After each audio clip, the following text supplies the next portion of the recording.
जिसको ज्ञान होता है उसको बहुत खुशी प्राप्त होती है। वो संसार की नश्वर चीज़ों की चिंता नहीं करता है, वो हमेशा आत्मचिंतन में डूबा रहता है। अहम शुद्ध चैतन्य ज्ञानम स्वरूपम अजर हम अमर हम अखंडम अनुपम। ये आत्मा अजर है, अमर है, अखंड है, अनुपम है, अद्भुत है, अविनाशी है। न जायते मृते व कदाचिन नयम भूता भविता व न भूय अजो नित्या शास्त्रोयम पुराणो न हन्यते हन्यमाने शरीरे। नैनम छेन्दंत शस्त्राणि नैनम दहत पावका न चैनम क्लेदंत्यापो न शोष्यत मारुता वासांस जीर्णानि यथा विहाय नवानि गृह्णाति नरोपराणि तथा शरीराणि विहाय जीर्णानि अन्यानि संयाति नवानि देहि। जिसका कभी जन्म नहीं हुआ, न कभी मरण होता है, न हो सकता है, न होता है, ऐसे परम तत्व का नाम आत्मा है। जैसे मनुष्य पुराने वस्त्रों को छोड़कर नए वस्त्र धारण करता है, ऐसे आत्मा पुराने शरीर को छोड़कर नए शरीर को धारण करती है। आत्मा की कभी मृत्यु नहीं होती है, केवल शरीर की मृत्यु होती है। आत्मा का कभी जन्म नहीं होता है, केवल शरीर का जन्म होता है। और जिसका जन्म होता है उसकी मृत्यु होती है, जिसका मिलन होता है उसका वियोग होता है। याद रखना, जो जन्म नहीं ले सकता है वो मर भी नहीं सकता है, और जो मर नहीं सकता उसका जन्म हो भी नहीं सकता है। ऐसा परम तत्व आत्मा है, और वही परम तत्व आत्मा कोई और नहीं तुम हो। तुम जब अपने आप को समझ जाते हो, जान जाते हो, तो दुनिया के मिलन वियोग के दुखों से ऊपर उठ जाते हो, ऊपर उठ जाते हो। कितने लोगों के घर में कोई सदस्य की मृत्यु हो जाती है, लोग बहुत दुख में डूब जाते हैं, 10-10 वर्ष तक दुख से उबर नहीं पाते। पत्नी का वियोग उनको अंदर से घायल कर देता है, पति का वियोग उस स्त्री को बेचारी बना देता है, लाचारी बना देता है। लेकिन याद रखना, मिलन वियोग का प्लेटफार्म ये संसार है। यहाँ पर सदैव मिलन नहीं रहेगा, वियोग एक दिन होगा ही। और इस मिलन वियोग के संसार में आत्मज्ञान ही तुमको दुखों से बचा सकता है। कभी धनवान है कितना, कभी इंसान निर्धन है, कभी सुख है कभी दुख है, इसी का नाम जीवन है। समय परिवर्तन होता रहता है, परिवर्तनी संसारे मृता। इस मृतलोक में, परिवर्तनशील संसार में आपका शरीर भी एक जैसा कहाँ रहता है। बचपन में कैसा शरीर था, जवानी में फिर परिवर्तन हुआ। जवानी में जैसा शरीर था बुढ़ापे में परिवर्तन हो गया, बुढ़ापे में जैसा शरीर था वो जर्जर अवस्था में बहुत बदल गया। और मरण अवस्था में शरीर की क्या दशा होती है। इसलिए परिवर्तन चक्र को समझिए और बदलाव के साथ में स्वयं को प्रसन्न रखने की कला सीखिए। मिलना और बिछुड़ना तो संसार का नियम है। वैराग्य को भी अंदर भरो। परशुराम की कहानी में सुना रहा था, भगवान परशुराम। परशुराम में पहली विशेषता, भगवान है लेकिन संत भी है। और संत है लेकिन ब्रह्मचारी संत है।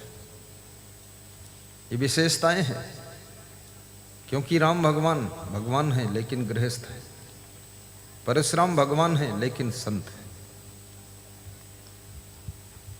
और ब्रह्मचारी भी है। संत होना और भगवान होना, ये कितनी बड़ी बात हो गई। इसलिए भगवान राम भी परशुराम को अपने से बड़ा मानते हैं। लेकिन परशुराम स्वयं को राम से बड़ा नहीं मानते,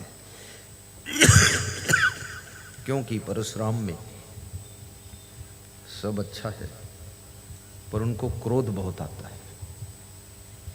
क्रोध मनुष्य को छोटा कर देता है। जिस स्त्री को क्रोध बहुत आता है, गुस्सा बहुत आती है, वो स्त्री स्वयं में बहुत परेशान रहती है।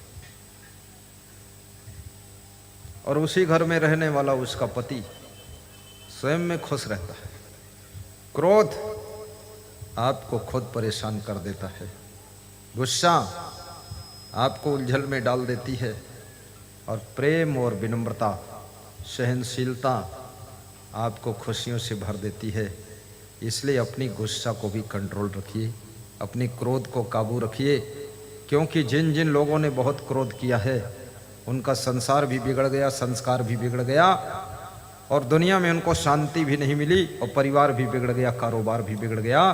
क्रोध आपको जीरो पर लाकर खड़ा कर देता है, और सहनशीलता आपको जीरो से हीरो बना देती है। इसलिए थोड़ा गम खाना भी सीखो और मुस्कुराकर जिंदगी जीना सीखो। बोलिए सद्गुरुदेव की जय। सत्संग में जोरदार ताली बजाना भी सीखो।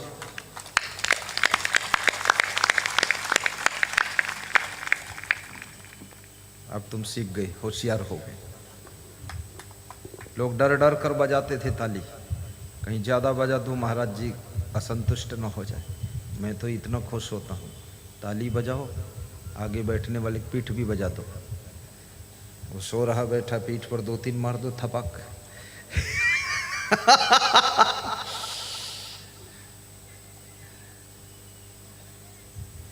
वो शहर शहर नहीं जिसमें गंदगी साफ करने के लिए नाली ना हो। वो किचन किचन नहीं जिसमें भोजन खाने के लिए सुंदर थाली ना हो। और वो खिड़की खिड़की नहीं जिसमें मच्छरों से बचने के लिए जाली ना हो। और वो ट्रैक्टर ट्रैक्टर नहीं जिसमें सामान ढोने के लिए पीछे ट्राली ना हो।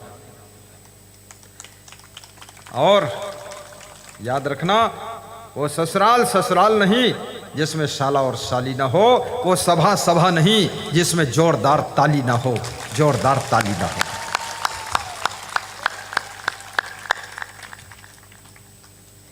बड़ा आनंद आया। आज मैं सत्संग में 15 मिनट बिफोर आया था। 2 बजे आना था, 1:45 बजे आ गया। 1:42 पर गाड़ी यहाँ आ गई थी। राजीव गुप्ता ने कहा कि आप टाइम से पहले आ गए, इसलिए पंडाल में बहुत कम लोग दिख रहे हैं। तो हमने कहा हम दिख रहे हैं यही बहुत काफ़ी है। मैंने कहा मेरा प्रबंधक कहता है 10 मिनट पहले आइए, भगत कहता है 10 मिनट बाद आइए। दोनों के बीच में गुरु फंस गया,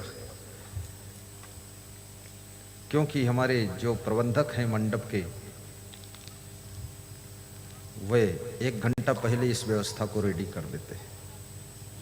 अगर 2 बजे सत्संग है तो 1 बजे 12 बजे रेडी उनका काम रहता है। उनका कहना है मैं लेट नहीं करता हूं तो गुरु को भी लेट नहीं आना चाहिए, टाइम पर आना चाहिए।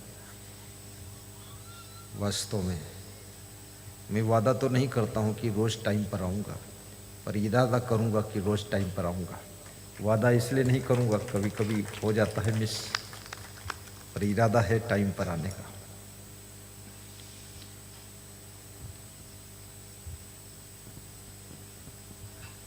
आप जैसे श्रोताओं को पाकर हम भी खुश हैं। तुम खुश हो कि नहीं हो? खुश हो? खुश होकर दिखाओ मुस्कुरा कर। ठीक है।